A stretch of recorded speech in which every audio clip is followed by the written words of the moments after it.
Now coming to Budh in 4th house. जब 4th house में बुध आते हैं तो यहाँ ये मैनेजमेंट स्किल्स दे देते हैं। मतलब आप घर को मैनेज करने के लिए आपके पास एक्सीलेंट स्किल्स हैं। यहाँ पे जो हाउसवाइफ होती हैं वो ऐसी होती है, मतलब जैसे स्त्रियों के चार्ट में अगर ये आ जाए तो ये ऐसी होती हैं कि ये इनको 100 रुपये दो ना तो ये घर को 500 रुपये में चलाने की ताकत रखती हैं। तो स्त्रियों के लिए ये हाउस मैनेजमेंट के लिए एक्सीलेंट होता है और कम पैसे में ज़्यादा काम करवाने की ये शक्ति देता है। यहाँ पे लोग डिज़ाइनिंग करने की कोशिश करते हैं, जैसे कि कार डिज़ाइन कर लिया है, ठीक है, या कोई भी एरोप्लेन डिज़ाइनिंग, ये सब फील्ड्स में जहाँ डिज़ाइनिंग का काम आए, जैसे इंटीरियर वर्क हुआ, घर का काम हुआ, घर के बर्तन बेचना हुआ, ये सब चीज़ें जो हैं, जो अगर यहाँ पे 4th हाउस के बुध में आप करते हैं तो आपको अच्छा परिणाम मिलता है। इनके घर का वास्तु एकदम प्रॉपर होना चाहिए, बिकॉज अगर इनके घर का वास्तु नहीं सही होगा तो इनको बहुत ज़्यादा प्रॉब्लम होगी। ख़ास तौर पे बुध इन 4th हाउस वालों का घर का वास्तु बहुत सही होना चाहिए, क्योंकि इनकी यादें जो है ना वो इनके घर से जुड़ी होती हैं और सबसे बढ़िया जगह इनको कौन सी लगती है, वो इनका अपना घर लगता है।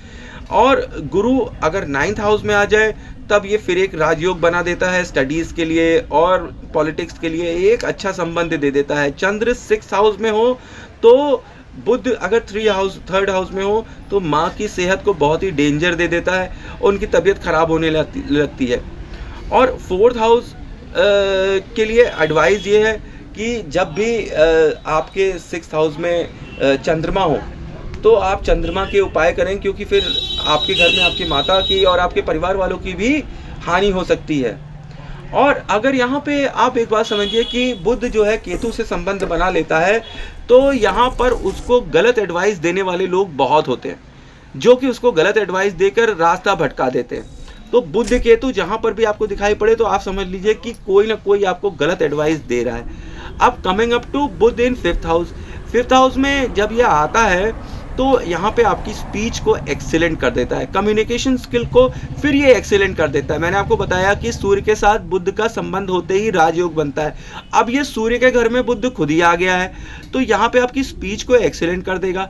यहाँ पे आपको एक शक्ति देता है बुध जब 5th हाउस में आता है, क्योंकि अपने राजा के घर में आया हुआ है राजकुमार, तो यहाँ पे जो भी ये इच्छा करता है मैनिफेस्टेशन की पावर देता है कि बच्चा राजकुमार राजा से जिस चीज़ की इच्छा करता है राजा उस चीज़ की इच्छा उसे पूरी करके देता है। तो पावर ऑफ मैनिफेस्टेशन यहाँ पर जिंदा हो जाती है। आप जो भी चीज़ें मैनिफेस्ट करेंगे लाइफ में वो सब की सब पूरी हो जाएंगी। सूर्य गुरु अच्छे हों, अगर बुध 5th हाउस में हो तो बच्चा ज्ञानी हो जाता है, उसके पास ज्ञान का भंडारा हो जाता है और वो लोगों को नई नई और अच्छी बातें सिखाता है। यहाँ पर एक चीज़ का टोटका है कि अगर आप रीडिंग करते हैं तो बुध यहाँ पे आपका फेवरेबल है, अगर आप रीडिंग नहीं करते हैं तो फेवरेबल नहीं है। तो भाई अगर आपको रीडिंग करने से फ़ायदा होता है तो प्लीज़ रीडिंग ही करना चालू कर दो, किताब ही तो पढ़नी है। अगर आप किताब पढ़ेंगे तो आपको अच्छा फल मिलेगा बुध का इन 5th हाउस। यहाँ पे बुध आपको हर्निया का रोग दे सकता है।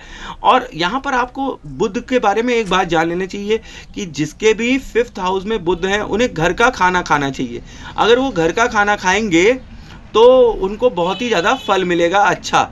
और यहाँ पे बुध आपको हिस्ट्री का टीचर बना देते हैं, फिलॉसफी का टीचर बना देते हैं, शेयर्स ट्रेडिंग में आपका दिमाग चलाने लगते हैं, आपको शेयर से फ़ायदा होने लगता है। आप शेयर्स में जो भी सोचते हैं कि ये कर दें वो कर दें तो वो आपको फलित होने लगता है। तो बुध in 5th house is very good for shares, ठीक है। अब हिस्ट्री और फिलॉसफी जो मैंने बोला हुआ है ये मतलब आपकी सब्जेक्ट जो हिस्ट्री और फिलॉसफी वो तो है ही है, पर इसके अलावा भी आप अपनी लाइफ की हिस्ट्री से सीख सकते हैं। आप अपनी लाइफ में जो सीखा है उसकी फिलॉसफी से आप आगे अपना प्लानिंग कर सकते हैं और लाइफ गोल्स अचीव कर सकते हैं।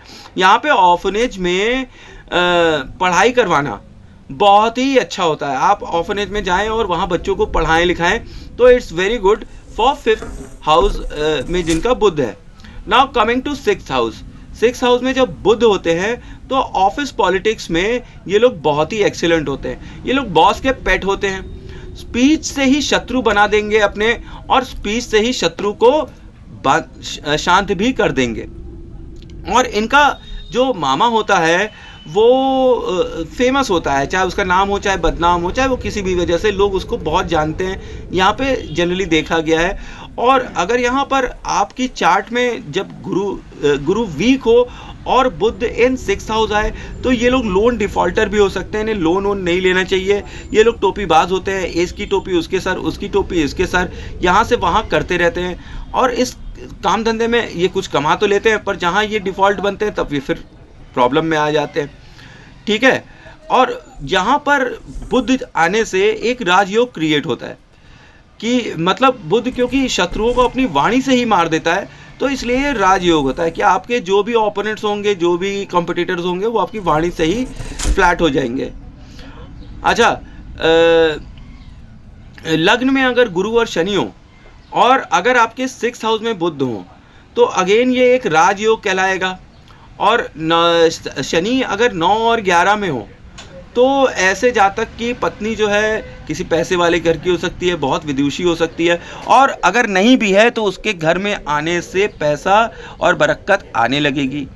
यहाँ पे गुरु जो है 6th हाउस में, क्योंकि इनका अपना घर है तो ये बहुत ही पावरफुल है और बहुत ही ज़्यादा अग्रेसिव भी हैं, तो यहाँ पर इनसे जीतना नामुमकिन है। ये मर्क्यूरी का एग्जॉल्टेड हाउस है। इनको एक चीज़ का ध्यान रखना चाहिए कि नॉर्थ फेसिंग हाउस और नॉर्थ साइड इनको अवॉइड करना चाहिए, क्योंकि ये इनके लिए बहुत ही ज़्यादा प्रॉब्लम क्रिएट कर देते हैं। तो नॉर्थ फेसिंग हाउस या नॉर्थ साइड इनको कम से कम ढक कर रखना चाहिए ताकि उसका यूज़ ये ज़्यादा ना करें आने जाने के लिए। तो अब चलते हैं बुध इन 7th हाउस।